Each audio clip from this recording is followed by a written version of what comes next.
Howdy folks, I hope everybody is doing well. So I wanted to come on here and talk about something that a commenter brought up in comments very recently as of this morning, talking about Enoch and Noah and judgment and no rapture supported in the Bible, that Enoch and Noah are both types of Jesus.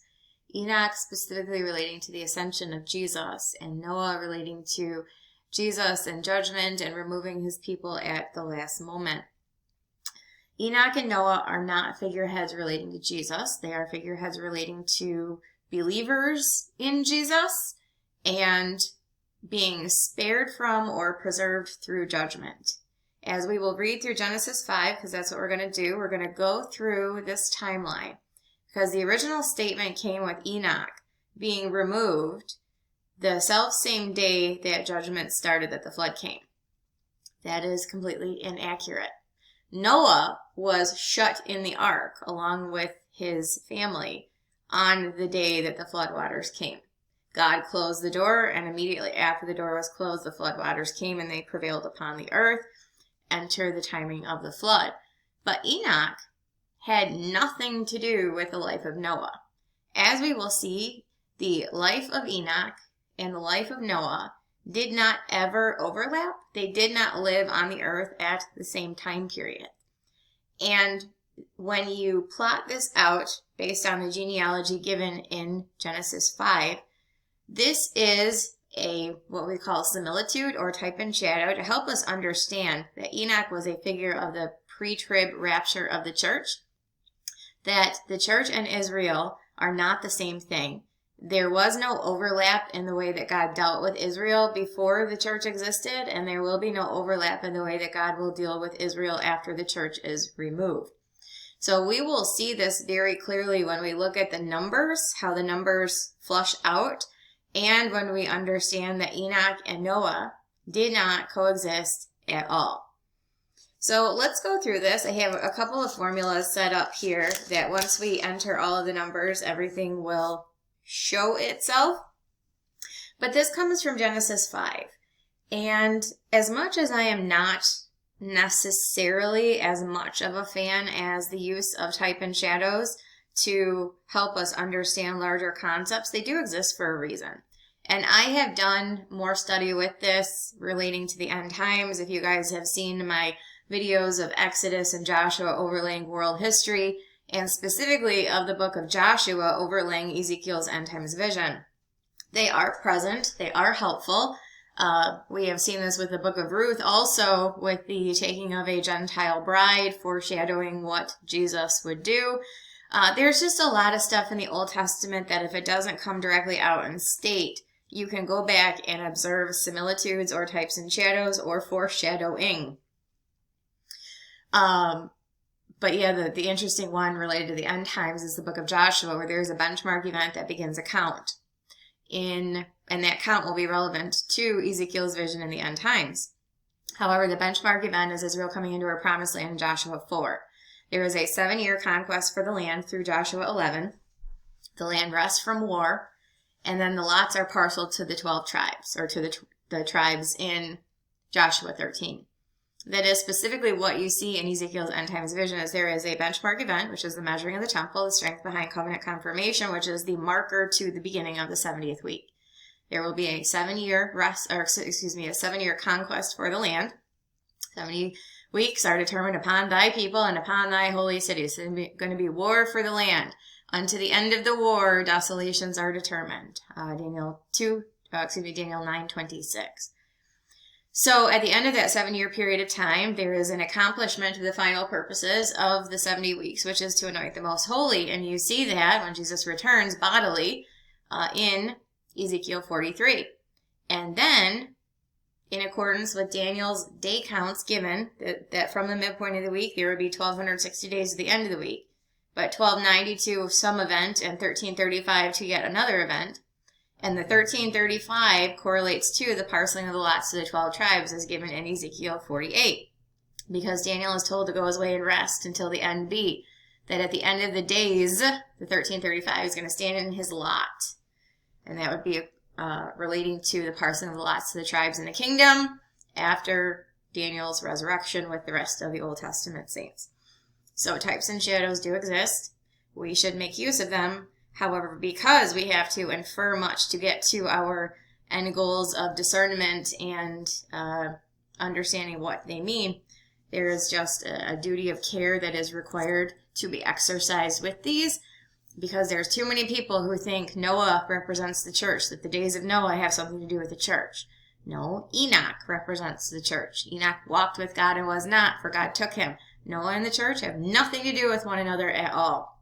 So it's very easy to attribute things inaccurately. And so that's what I'm going to do here, is show you what the Genesis 5 information, Genesis, actually it goes through Genesis 9, or through Genesis 8 more specifically, but you can see how this all plays out, and that the church and Israel don't intermix. They never did, and they're never going to. And the judgment of the end times related to Noah relates to Israel specifically, not to the church at all. Genesis 5:1. This is a book of the generations of Adam. In the day that God created man, in the likeness of God made he him. Male and female created he them, and blessed them, and called their name Adam in the day when they were created. Adam lived 130 years and begat a son in his own likeness after his image, and called his name Seth. So what we're looking at is the genealogies here. Not lifespans, but the age that each of these guys was when they had their child, because this is going to give us the numbers that we seek. And how old the earth was when the flood came and all of that stuff. If you want to research that as a topic of interest, Genesis 5 is where all of this information is housed.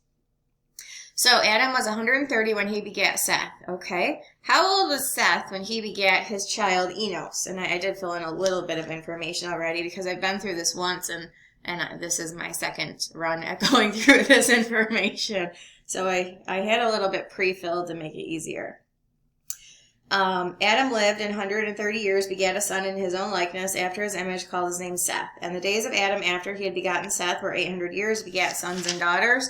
All the days that Adam lived were 930 years, and he died. For the purposes of this study, we are not looking at lifespans, like I said, just ages that these people were when they had their next generation. Seth lived 105 years and begat Enos. Seth lived and begat Enos 870 years, lived after he begat Enos 807 years, and begat sons and daughters. All the days of Seth were 912 years, and he died. Enos lived 90 years and begat Canaan. Enos lived after he begat Canaan 815 years, begat sons and daughters. All the days of Enos were 905 years, and he died.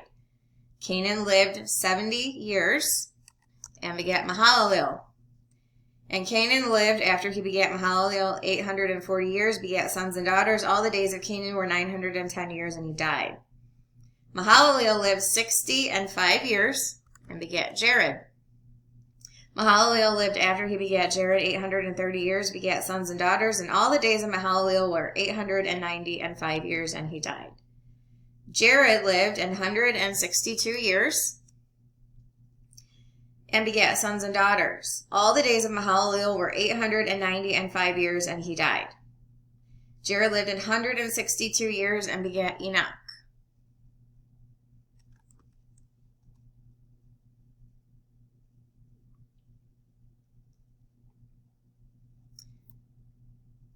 Why did I... 65 years and begat Jared. Oh. Sorry. Jared lived 162 years and begat Enoch. Jared lived after he begat Enoch 800 years, begat sons and daughters. All the days of Jared were 962 years, and he died. Enoch lived 65 years and begat Methuselah. Okay.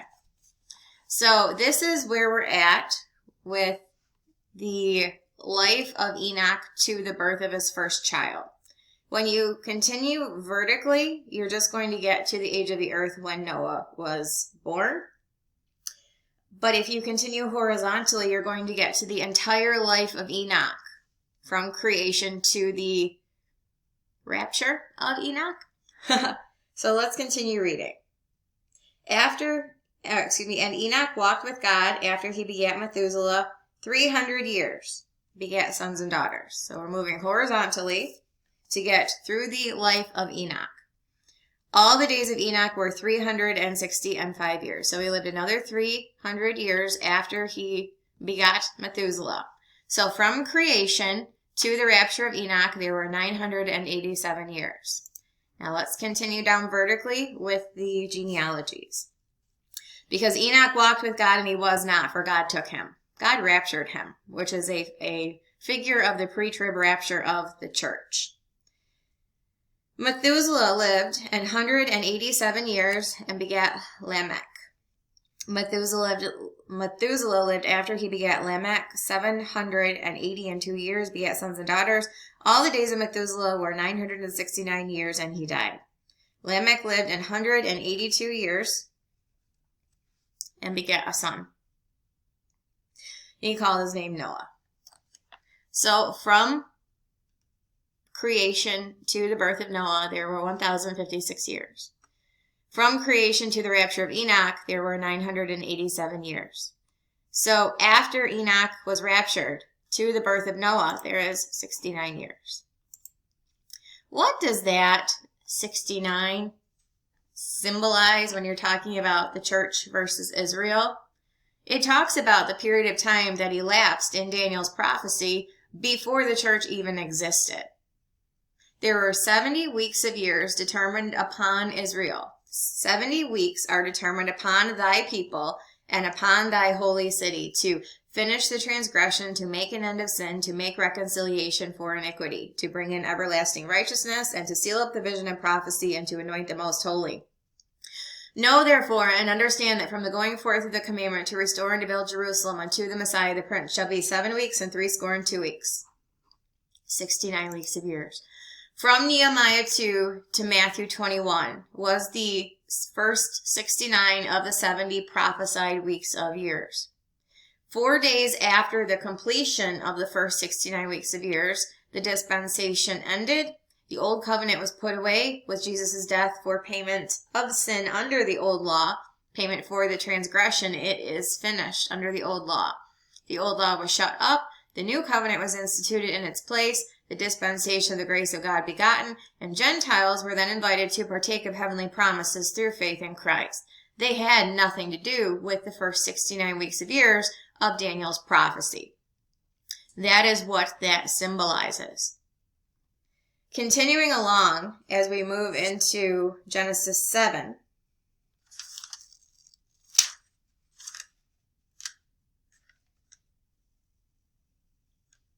Let me find the verse that I want to.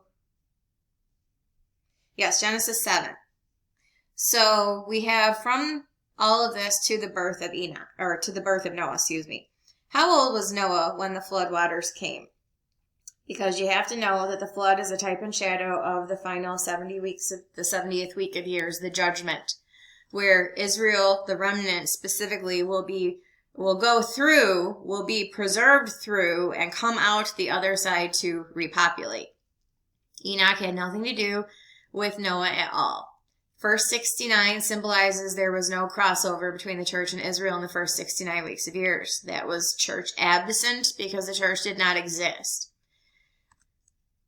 600 years from Noah's birth to the flood.